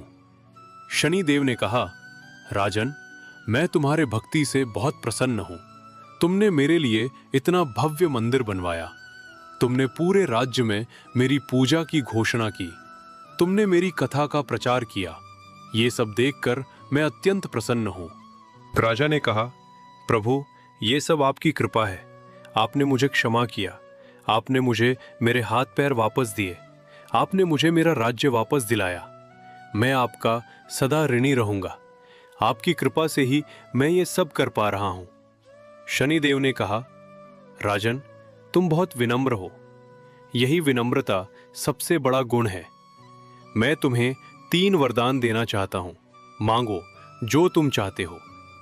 राजा विक्रमादित्य ने कहा, प्रभु, पहला वरदान ये कि आपकी कृपा मेरे राज्य पर सदा बनी रहे। मेरे राज्य के सभी लोग सुखी रहें, किसी को कोई कष्ट न हो। शनिदेव ने कहा, तथास्तु, तुम्हारे राज्य पर मेरी कृपा सदा बनी रहेगी, यहाँ के सभी लोग सुखी रहेंगे। दूसरा वरदान मांगो। राजा ने कहा, प्रभु, दूसरा वरदान ये कि जो कोई भी व्यक्ति श्रद्धा और भक्ति के साथ शनिवार का व्रत करेगा, आपकी कथा सुनेगा, आपकी पूजा करेगा, उसके सभी कष्ट दूर हों, उसके जीवन में सुख समृद्धि आए। शनिदेव ने कहा, तथास्तु, जो कोई भी शनिवार का व्रत करेगा, मेरी कथा सुनेगा, मेरी पूजा करेगा, उसके सभी कष्ट दूर होंगे। मैं उस पर सदा कृपा बनाए रखूंगा, उसके जीवन में सुख समृद्धि आएगी। तीसरा वरदान मांगो। राजा ने कहा, प्रभु, तीसरा वरदान ये कि जो कोई भी व्यक्ति सत्य, धर्म और न्याय के मार्ग पर चलेगा, उसकी आप हमेशा रक्षा करें, उसे कभी किसी प्रकार का कष्ट न हो। शनिदेव ने कहा, राजन, ये तो मैं पहले ही करता हूं। मैं न्याय के देवता हूं। जो सत्य और धर्म के मार्ग पर चलता है, मैं उसकी रक्षा करता हूं। जो झूठ और अधर्म के मार्ग पर चलता है, मैं उसे दंड देता हूं। ये मेरा स्वभाव है। फिर भी तुम्हारी भक्ति के कारण मैं तुम्हें ये वरदान देता हूं कि तुम्हारे राज्य में जो भी सत्य और धर्म के मार्ग पर चलेगा, मैं उसकी विशेष रूप से रक्षा करूंगा। राजा ने शनिदेव को प्रणाम किया और कहा, प्रभु, आपकी कृपा से मेरा जीवन धन्य हो गया। मैं आपका सदा ऋणी रहूंगा। शनिदेव ने कहा, राजन, अब मैं जाता हूं। तुम अपने राज्य का पालन करो, धर्म का मार्ग न छोड़ना, सत्य का साथ न छोड़ना। मेरी कृपा तुम पर सदा बनी रहेगी। ये कहकर शनिदेव अंतर्ध्यान हो गए। राजा विक्रमादित्य ने शनिदेव के अंतर्ध्यान होने के बाद भी कुछ देर तक उसी स्थान पर खड़े रहे। उनकी आंखों से आनंद के आंसू बह रहे थे। उन्होंने सोचा, आज मेरा जीवन सफल हो गया। शनिदेव ने स्वयं मुझे दर्शन दिए। उन्होंने मुझे 3 वरदान दिए। मैं कितना भाग्यशाली हूं। शनिदेव के दर्शन के बाद राजा विक्रमादित्य ने मंदिर निर्माण का काम और भी तेजी से करवाया। उन्होंने अपने मंत्रियों और सैनिकों को भी निर्माण कार्य में लगा दिया। उन्होंने अपने राजकोष से और भी धन दिया। वो स्वयं दिन रात मंदिर के निर्माण की देखरेख करते थे। कुछ ही महीनों में मंदिर का निर्माण कार्य पूरा हो गया। मंदिर वास्तव में अद्भुत बना था। ये पूरी तरह काले पत्थरों से बना था। मंदिर का शिखर इतना ऊंचा था कि दूर से ही दिखाई देता था। मंदिर के गर्भगृह में शनिदेव की प्रतिमा स्थापित की गई थी। ये प्रतिमा काले पत्थर की बनी थी और इसे इस प्रकार तराशा गया था कि ये जीवंत प्रतीत होती थी। मंदिर के चारों ओर एक विशाल प्रांगण था। प्रांगण में हजारों लोग एक साथ बैठ सकते थे। प्रांगण के बीच में एक विशाल वट वृक्ष लगाया गया था। ये वट वृक्ष शनिदेव को अत्यंत प्रिय है। इस वृक्ष के नीचे शनिदेव की विशेष पूजा होती थी। मंदिर के प्रवेश द्वार पर 2 विशाल द्वारपाल बनाए गए थे। वो भी काले पत्थरों से बने थे। उनके हाथ में तलवारें थी, जो शनिदेव की रक्षा का प्रतीक थी। अब प्राण प्रतिष्ठा की तैयारी शुरू हुई। राजा विक्रमादित्य ने पूरे देश से विद्वान ब्राह्मणों, पंडितों और ऋषियों को आमंत्रित किया। उन्होंने अपने सभी मित्र राजाओं को भी निमंत्रण भेजा। प्राण प्रतिष्ठा का दिन निर्धारित किया गया। प्राण प्रतिष्ठा के दिन उज्जैनी नगरी दुल्हन की तरह सजी हुई थी। हर गली, हर चौक, हर घर को फूलों से सजाया गया था। रास्तों पर रंगोली बनाई गई थी। दीपक जलाए गए थे। मंदिरों में घंटे बज रहे थे। लोग नए वस्त्र पहनकर मंदिर की ओर जा रहे थे। राजा विक्रमादित्य स्वयं सोने के रथ पर सवार होकर शनिदेव की प्रतिमा को लेकर आए। प्रतिमा को अत्यंत विधि विधान से मंदिर के गर्भगृह में स्थापित किया गया। ऋषियों ने वैदिक मंत्रों का उच्चारण किया, हवन किया गया। सैकड़ों ब्राह्मणों को भोजन कराया गया। गरीबों को दान दिया गया। प्राण प्रतिष्ठा के बाद राजा विक्रमादित्य ने मंदिर के प्रांगण में एक विशाल सभा का आयोजन किया। उन्होंने सभी को संबोधित करते हुए कहा, आज का दिन हम सबके लिए ऐतिहासिक है। आज हमने शनिदेव के इस भव्य मंदिर का उद्घाटन किया है।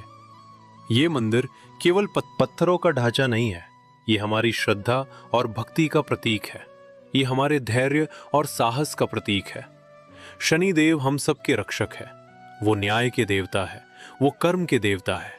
यदि हम सत्य और धर्म के मार्ग पर चलेंगे तो शनिदेव हमेशा हमारी रक्षा करेंगे। यदि हम श्रद्धा और भक्ति के साथ उनकी पूजा करेंगे तो वो हमें सुख समृद्धि देंगे। इसलिए मैं आप सभी से अनुरोध करता हूं कि आप नियमित रूप से इस मंदिर में आएं, शनिदेव के दर्शन करें, उनकी पूजा करें, उनकी कथा सुनें, शनिवार का व्रत करें।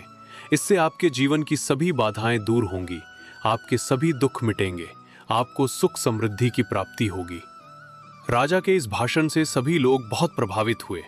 उन्होंने संकल्प लिया कि वो नियमित रूप से शनिदेव की पूजा करेंगे, शनिवार का व्रत करेंगे। राजा विक्रमादित्य ने शनिदेव की कथा को पूरे देश में फैलाने का काम शुरू किया। उन्होंने अपने राज्य के हर गांव, हर नगर, हर कस्बे में शनिदेव की कथा सुनाने के लिए विद्वान कथावाचकों को नियुक्त किया। ये कथावाचक लोगों को शनिदेव की महिमा बताते, उनकी कथा सुनाते और उन्हें शनिवार व्रत करने के लिए प्रेरित करते। राजा ने एक और महत्वपूर्ण काम किया। उन्होंने शनिदेव की कथा को पुस्तक रूप में प्रकाशित करवाया। ये पुस्तक संस्कृत, प्राकृत और स्थानीय भाषाओं में लिखी गई। राजा ने आदेश दिया कि ये पुस्तक राज्य के हर घर में निःशुल्क वितरित की जाए, ताकि हर व्यक्ति शनिदेव की कथा पढ़ सके और समझ सके। राजा ने अपने राज्य के सभी विद्यालयों में शनिदेव की कथा को पाठ्यक्रम में शामिल करवाया। बच्चों को ये कथा पढ़ाई जाने लगी। बच्चे इस कथा को पढ़ते, समझते और अपने माता पिता को भी सुनाते। इस प्रकार ये कथा एक पीढ़ी से दूसरी पीढ़ी तक पहुंचती गई। राजा ने शनिदेव के मंदिर में एक विशाल पुस्तकालय भी स्थापित किया। इस पुस्तकालय में शनिदेव से संबंधित सभी ग्रंथ, पुराण और अन्य साहित्य एकत्रित किए गए। विद्वान लोग यहाँ आकर अध्ययन करते थे और शनिदेव के बारे में अधिक से अधिक जानकारी प्राप्त करते थे। राजा के इन प्रयासों से शनिदेव की कथा पूरे देश में फैल गई। लोग शनिदेव की महिमा से परिचित हो गए। वो शनिवार का व्रत करने लगे, उनकी पूजा करने लगे। फलस्वरूप उनके जीवन में सुख समृद्धि आने लगी, बाधाएं दूर होने लगी, लोगों का जीवन सुखमय हो गया। राजा विक्रमादित्य ने अपने जीवन के शेष भाग में शनिदेव की पूजा और अपने राज्य की सेवा में लगा दिया। वो प्रतिदिन प्रातःकाल उठते, स्नान करते और शनिदेव के मंदिर जाते। वहां वो घंटों बैठकर शनिदेव का ध्यान करते। फिर वो अपने दरबार में जाते और प्रजा के मामलों की सुनवाई करते। राजा का शासन इतना न्यायप्रिय था कि उनके राज्य में कोई अपराध नहीं होता था, कोई झूठ नहीं बोलता था, कोई चोरी नहीं करता था, कोई हिंसा नहीं करता था। सभी लोग सत्य और धर्म के मार्ग पर चलते थे। राज्य में अभूतपूर्व समृद्धि थी, फसलें बहुत अच्छी होती थीं, व्यापार फल फूल रहा था, लोग बहुत सुखी थे। राजा के 2 रानियां थीं, राजकुमारी मनभावनी और सेठ की बेटी। दोनों ही रानियां बहुत सदाचारी और धर्मपरायण थीं। वो राजा के साथ मिलकर प्रजा की सेवा करती थीं। वो शनिदेव की भक्ति में लीन रहती थीं। राजा की कोई संतान नहीं थी। उन्होंने शनिदेव से प्रार्थना की, हे प्रभु, मुझे एक पुत्र दीजिए जो मेरे बाद इस राज्य की बागडोर संभाल सके। शनिदेव ने उनकी प्रार्थना सुनी। कुछ समय बाद राजकुमारी मनभावनी ने एक पुत्र को जन्म दिया। राजा ने उसका नाम शनिदेव के नाम पर शनि कुमार रखा। शनि कुमार बहुत ही सुंदर, बुद्धिमान और बलशाली था। वो अपने पिता की तरह ही न्यायप्रिय और धर्मपरायण था। राजा ने उसे उचित शिक्षा दी, उसे शास्त्रों का ज्ञान कराया, उसे शस्त्रों की शिक्षा दी, उसे प्रशासन की बारीकियां सिखाईं। जब शनि कुमार युवा हुआ तो राजा विक्रमादित्य ने उसे युवराज घोषित कर दिया। उन्होंने कहा, अब मैं बूढ़ा हो गया हूं, अब मैं राज्य का कार्यभार अपने पुत्र को सौंपना चाहता हूं। तुम सब उसका सहयोग करो। कुछ समय बाद राजा विक्रमादित्य ने अपना राज्य अपने पुत्र को सौंप दिया और स्वयं शनिदेव के मंदिर में रहने लगे। वो वहां ध्यान और साधना में लीन हो गए। उन्होंने संसार के सभी सुख सुविधाओं का त्याग कर दिया। वो केवल शनिदेव का ध्यान करते थे, उनकी पूजा करते थे, उनकी कथा सुनाते थे। एक दिन राजा विक्रमादित्य शनिदेव के मंदिर में ध्यान कर रहे थे। तभी उनके सामने एक दिव्य प्रकाश प्रकट हुआ। उस प्रकाश से शनिदेव ने अपना रूप दिखाया। उन्होंने कहा, राजन, अब तुम्हारा समय पूरा हुआ। तुम्हारे जीवन की अंतिम घड़ी आ गई है। अब तुम मेरे साथ चलो। मैं तुम्हें अपने लोक में ले जाऊंगा। राजा विक्रमादित्य ने कहा, प्रभु, मैं आपकी इस कृपा के लिए सदा कृतज्ञ रहूंगा। आपने मुझे जीवन में सब कुछ दिया। आपने मुझे क्षमा किया, आपने मुझे मेरे हाथ पैर वापस दिए, आपने मुझे मेरा राज्य वापस दिलाया, आपने मुझे पुत्र रत्न दिया। अब मैं आपके पास आ रहा हूं। ये कहकर राजा विक्रमादित्य ने अपना शरीर त्याग दिया। उनकी आत्मा शनिदेव के साथ उनके लोक को चली गई। राजा की मृत्यु की सूचना पूरे राज्य में फैल गई। सभी लोग शोक में डूब गए। उन्होंने राजा के अंतिम दर्शन किए और उन्हें श्रद्धांजलि दी। राजा विक्रमादित्य के पुत्र शनि कुमार ने अपने पिता का अंतिम संस्कार किया। उसने वैदिक रीति से सभी कर्मकांड संपन्न किए। उसने अपने पिता की स्मृति में एक भव्य समाधि बनवाई। ये समाधि शनि देव के मंदिर के पास ही बनाई गई थी। राजा विक्रमादित्य के बाद उनके पुत्र शनि कुमार राजा बने। वो अपने पिता की तरह ही न्यायप्रिय और धर्मपरायण था। उसने अपने पिता के द्वारा स्थापित शनि देव की पूजा की परंपरा को और भी मजबूत किया। शनि कुमार ने अपने राज्य में शनि देव के और भी मंदिर बनवाए। उसमें हर गांव में शनि देव का एक छोटा मंदिर बनवाने का निर्णय लिया ताकि गांव के लोगों को दूर जाने की आवश्यकता ना पड़े। वो अपने गांव में ही शनि देव के दर्शन कर सकें और उनकी पूजा कर सकें। शनि कुमार ने शनि देव की कथा को और भी अधिक प्रचारित किया। उसने कथावाचकों को पड़ोसी राज्यों में भी भेजा ताकि वहां के लोग भी शनि देव की कथा सुन सकें और उनकी महिमा से परिचित हो सकें। शनि कुमार ने शनिवार के दिन को राज्य में अवकाश घोषित कर दिया। उसने आदेश दिया कि प्रत्येक शनिवार को सभी सरकारी कार्यालय बंद रहेंगे, सभी दुकानें बंद रहेंगी, सभी लोग शनि देव की पूजा करेंगे, उनकी कथा सुनेंगे, उनका व्रत करेंगे। शनि कुमार के शासनकाल में राज्य और भी अधिक समृद्ध हुआ। लोगों के जीवन में सुख शांति थी। कोई भूखा नहीं था, कोई बीमार नहीं था, कोई दुखी नहीं था। शनि देव की कृपा से सभी की मनोकामनाएं पूर्ण हो रही थी। शनि कुमार ने एक बहुत बड़ा यज्ञ किया। ये यज्ञ शनि देव को समर्पित था। इस यज्ञ में हजारों ब्राह्मणों ने भाग लिया। सैकड़ों विद्वानों ने शनि देव की स्तुति में मंत्रों का उच्चारण किया। यज्ञ के अंत में शनि देव ने प्रकट होकर शनि कुमार को आशीर्वाद दिया। उन्होंने कहा, पुत्र, तुम अपने पिता के समान ही धर्मपरायण हो। मैं तुमसे बहुत प्रसन्न हूं। तुम्हारे राज्य पर मेरी कृपा सदा बनी रहेगी। तुम्हारे वंश का राज्य सदा अटल रहेगा। शनि कुमार ने शनि देव को प्रणाम किया और कहा, प्रभु, आपकी कृपा से ही मैं ये सब कर पा रहा हूं। मैं आपका सदा ऋणी रहूंगा। ये कथा केवल एक कहानी नहीं है, ये हमारे जीवन की सच्चाई है। ये हमें बताती है कि जीवन में कभी भी अहंकार नहीं करना चाहिए। राजा विक्रमादित्य ने अहंकार में शनि देव का अपमान किया था और उन्हें भारी कीमत चुकानी पड़ी। लेकिन जब उन्होंने विनम्रता से शनि देव की क्षमा मांगी तो शनि देव ने उन्हें क्षमा कर दिया और उन पर कृपा की। ये कथा हमें धैर्य का महत्व भी सिखाती है। राजा विक्रमादित्य ने शनि देव के प्रकोप को धैर्यपूर्वक सहन किया। उन्होंने कभी हिम्मत नहीं हारी, उन्होंने कभी शिकायत नहीं की, उन्होंने कभी धर्म का मार्ग नहीं छोड़ा। इसलिए अंत में शनि देव ने उन पर कृपा की। ये कथा हमें ये भी सिखाती है कि शनि देव केवल दंड देने वाले नहीं हैं, वो कृपा करने वाले भी हैं। यदि हम सत्य और धर्म के मार्ग पर चले, यदि हम विनम्रता और भक्ति के साथ उनकी पूजा करें, तो वो हम पर कृपा करते हैं। वो हमारे जीवन की सभी बाधाओं को दूर करते हैं। वो हमें सुख समृद्धि प्रदान करते हैं। शनिवार का व्रत केवल एक धार्मिक अनुष्ठान नहीं है, ये आत्मशुद्धि का माध्यम है। ये हमें अनुशासन सिखाता है, ये हमें धैर्य सिखाता है, ये हमें विनम्रता सिखाता है, ये हमें दूसरों के प्रति सहानुभूति रखना सिखाता है। जब हम शनिवार का व्रत करते हैं तो हम भूखे रहते हैं। इससे हमें भूखों की पीड़ा का एहसास होता है। जब हम चींटियों को आटा खिलाते हैं तो हमें छोटे से छोटे जीव के प्रति भी दया रखना सीखता है।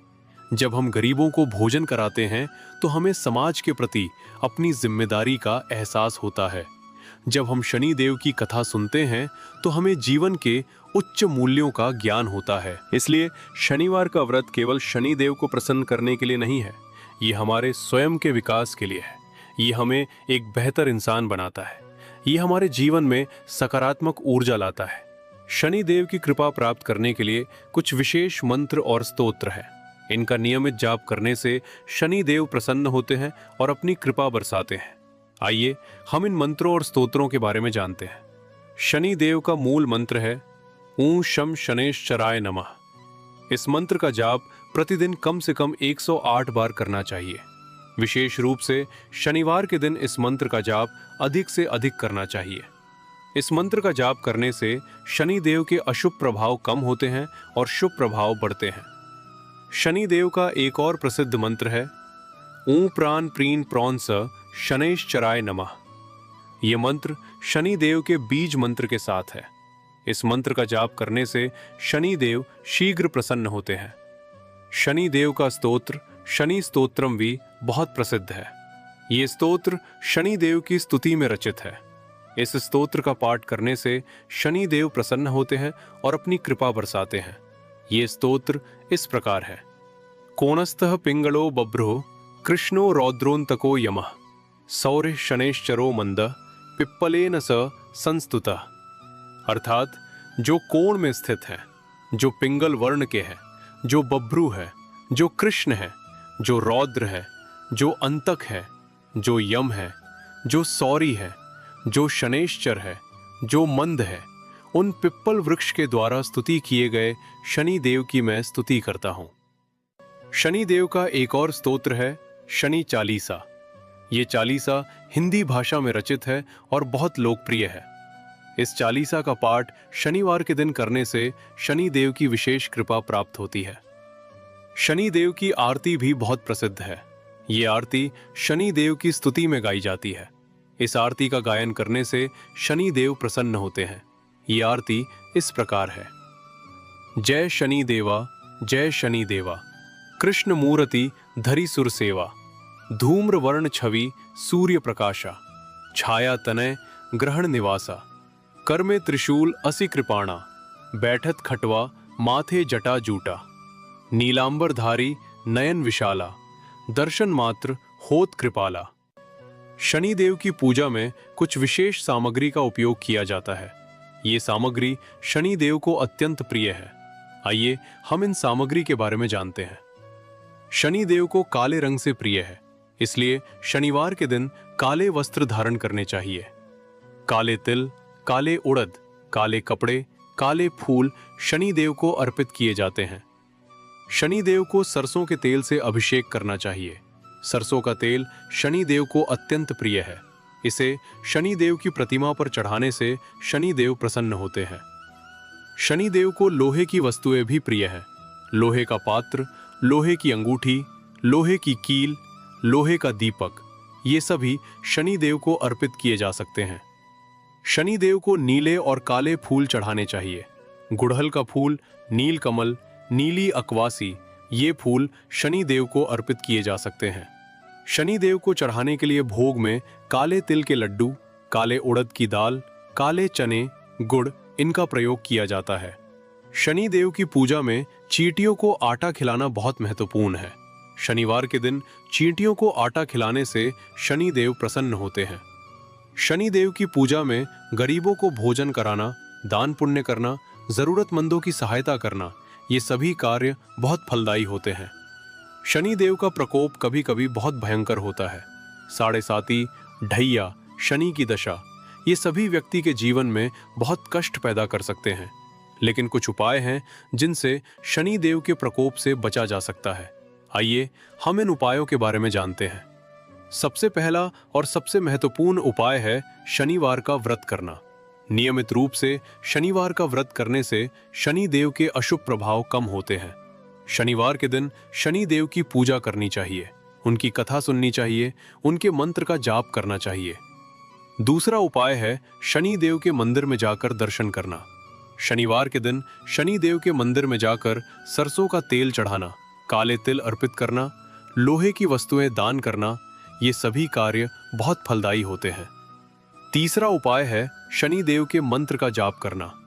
ऊं शम शनेश्चराय नमः मंत्र का जाप प्रतिदिन करना चाहिए। विशेष रूप से शनिवार के दिन इस मंत्र का जाप अधिक से अधिक करना चाहिए। चौथा उपाय है शनि देव को प्रिय वस्तुओं का दान करना। काले तिल, काले उड़द, लोहे की वस्तुएं, सरसों का तेल, काले कपड़े, ये सभी वस्तुएं शनि देव को अर्पित की जा सकती हैं या जरूरतमंदों को दान की जा सकती हैं। पांचवा उपाय है सत्य और धर्म के मार्ग पर चलना। शनि देव न्याय के देवता है, वो किसी के भी कर्मों का फल अवश्य देते हैं। यदि हम सत्य और धर्म के मार्ग पर चलेंगे तो शनि देव हमेशा हमारी रक्षा करेंगे। छठवां उपाय है गरीबों और जरूरतमंदों की सहायता करना। शनि देव को दान पुण्य बहुत प्रिय है। यदि हम गरीबों को भोजन कराएंगे, जरूरतमंदों की सहायता करेंगे तो शनि देव प्रसन्न होंगे। सातवां उपाय है शनि देव की कथा सुनना और सुनाना। शनि देव की कथा में बहुत शक्ति है। ये कथा सुनने से शनि देव के अशुभ प्रभाव कम होते हैं और शुभ प्रभाव बढ़ते हैं। आठवां उपाय है पीपल के वृक्ष की पूजा करना। पीपल का वृक्ष शनि देव को अत्यंत प्रिय है। शनिवार के दिन पीपल के वृक्ष के नीचे दीपक जलाना, जल चढ़ाना, 7 बार परिक्रमा करना, ये सभी कार्य बहुत फलदायी होते हैं। 9वां उपाय है शनि देव की प्रतिमा या चित्र की स्थापना करके उनकी पूजा करना। घर में 9वां उपाय है शनि देव की प्रतिमा या चित्र की स्थापना करके उनकी पूजा करना। घर में शनि देव की प्रतिमा स्थापित करके प्रतिदिन उनकी पूजा करनी चाहिए। विशेष रूप से शनिवार के दिन विधिवत पूजा करनी चाहिए। 10वां उपाय है शनि देव के भक्तों का सत्संग करना। शनि देव के भक्तों के साथ समय बिताना, उनसे शनि देव के बारे में जानकारी प्राप्त करना, ये सभी कार्य शनि देव की कृपा प्राप्त करने में सहायक होते हैं। शनि देव के प्रकोप का सबसे भयंकर रूप साढ़े साती और ढैया है।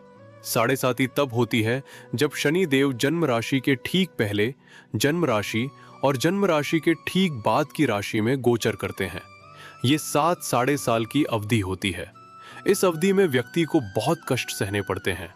ढैया तब होती है जब शनि देव जन्म राशि से चौथी या 8वीं राशि में गोचर करते हैं। ये 2.5 साल की अवधि होती है। इस अवधि में भी व्यक्ति को कष्ट सहने पड़ते हैं।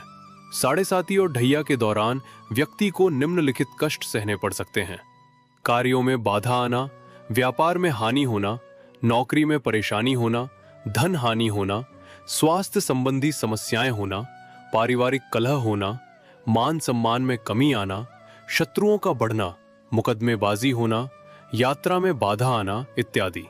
लेकिन साढ़े साती और ढैया के दौरान भी यदि व्यक्ति धैर्यपूर्वक कष्टों को सहन करता है, सत्य और धर्म के मार्ग पर चलता है, शनि देव की पूजा करता है, शनिवार का व्रत करता है, शनि देव की कथा सुनता है, तो ये अवधि भी सुखद हो सकती है।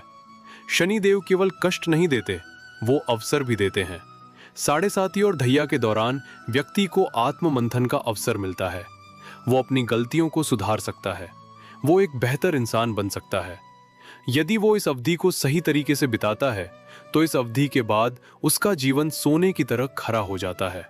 राजा विक्रमादित्य ने भी साढ़े साती का सामना किया था। उन्हें बहुत कष्ट सहने पड़े थे, लेकिन उन्होंने धैर्य नहीं खोया। उन्होंने सत्य और धर्म का मार्ग नहीं छोड़ा और अंत में शनि देव ने उन पर कृपा की। उनके हाथ पैर वापस आए, उनका राज्य वापस मिला, उनके जीवन में सुख समृद्धि आई। शनि देव की कृपा से जीवन में कैसे परिवर्तन आते हैं, ये हम राजा विक्रमादित्य की कथा से देख सकते हैं। राजा विक्रमादित्य एक महान राजा थे, लेकिन उनके अहंकार के कारण उन्हें शनि देव का प्रकोप सहना पड़ा। वो राजा से अपंग बन गए, उनके हाथ पैर कट गए, वो एक तेली के कोलू पर बैठने को मजबूर हो गए। लेकिन उन्होंने धैर्य नहीं खोया, उन्होंने शिकायत नहीं की, उन्होंने सत्य और धर्म का मार्ग नहीं छोड़ा। उन्होंने शनि देव की प्रार्थना की, क्षमा मांगी और अंत में शनि देव ने उन पर कृपा की। उनके हाथ पैर वापस आए, उनका राज्य वापस मिला, उनके जीवन में सुख समृद्धि आई। इसी प्रकार यदि हम भी श्रद्धा और भक्ति के साथ शनि देव की पूजा करें, उनका व्रत करें, उनकी कथा सुने, तो शनि देव हम पर भी कृपा करेंगे। वो हमारे जीवन की सभी बाधाओं को दूर करेंगे, वो हमें सुख समृद्धि प्रदान करेंगे। शनि देव की कृपा से हमारे जीवन में निम्नलिखित परिवर्तन आ सकते हैं। कार्यों में बाधाएं दूर हो सकती हैं, व्यापार में उन्नति हो सकती है, नौकरी में सफलता मिल सकती है, धन लाभ हो सकता है, स्वास्थ्य अच्छा रह सकता है, पारिवारिक जीवन सुखमय हो सकता है, मान सम्मान बढ़ सकता है, शत्रुओं का नाश हो सकता है, मुकदमेबाजी से मुक्ति मिल सकती है, यात्रा में सफलता मिल सकती है। शनिदेव की कृपा से व्यक्ति के जीवन में सकारात्मक ऊर्जा आती है, उसका आत्मविश्वास बढ़ता है, वो अधिक धैर्यवान और विनम्र बनता है, वो दूसरों के प्रति सहानुभूति रखना सीखता है, वो एक बेहतर इंसान बनता है। आदरणीय दर्शकों, हमने राजा विक्रमादित्य की संपूर्ण कथा सुनी। हमने जाना कि कैसे शनिदेव के प्रकोप से उन्हें कष्ट सहने पड़े और कैसे शनिदेव की कृपा से उनका जीवन बदल गया। हमने ये भी जाना कि शनिवार का व्रत कितना महत्वपूर्ण है, शनिदेव की पूजा कितनी फलदायी है और शनिदेव की कथा कितनी अद्भुत है। ये कथा केवल एक कहानी नहीं है, ये हमारे जीवन की सच्चाई है। हम सभी के जीवन में कभी न कभी कष्ट आते हैं, कभी हम शनिदेव के प्रकोप से कष्ट सहते हैं, कभी किसी अन्य कारण से। लेकिन महत्वपूर्ण ये है कि हम धैर्य न खोएं, हम सत्य और धर्म का मार्ग न छोड़ें, हम शनिदेव की शरण में जाएं। शनिदेव न्याय के देवता है, वो कभी अन्याय नहीं करते। जो व्यक्ति सत्य और धर्म के मार्ग पर चलता है वो उसकी रक्षा करते हैं। जो व्यक्ति श्रद्धा और भक्ति के साथ उनकी पूजा करता है वो उस पर कृपा करते हैं। इसलिए आज से ही संकल्प करें कि हम प्रत्येक शनिवार को शनिदेव की पूजा करेंगे, शनिवार का व्रत करेंगे, शनिदेव की कथा सुनेंगे, शनिदेव के मंत्र का जाप करेंगे, चींटियों को आटा खिलाएंगे, गरीबों को भोजन कराएंगे, सत्य और धर्म के मार्ग पर चलेंगे। शनिदेव की कृपा से हमारे जीवन की सभी बाधाएं दूर हों, हमारे सभी दुख मिटे, हमारे घर में सुख शांति बनी रहे, हमें धन संपत्ति की प्राप्ति हो, हमारा मान सम्मान बढ़े, हमारी सभी मनोकामनाएं पूर्ण हो। शनिदेव का ये वरदान हमेशा हम पर बना रहे। शनिदेव की जय। देववाणी टीवी पर आपको ये संपूर्ण कथा सुनाने का सौभाग्य मिला। हम आशा करते हैं कि ये कथा आपको पसंद आई होगी और आपके जीवन में सकारात्मक परिवर्तन आया होगा। यदि आपको ये कथा पसंद आई हो तो कृपया इसे अपने मित्रों और परिजनों के साथ साझा करें, ताकि अधिक से अधिक लोग शनिदेव की इस अद्भुत कथा को सुन सकें और उनकी कृपा के पात्र बन सकें।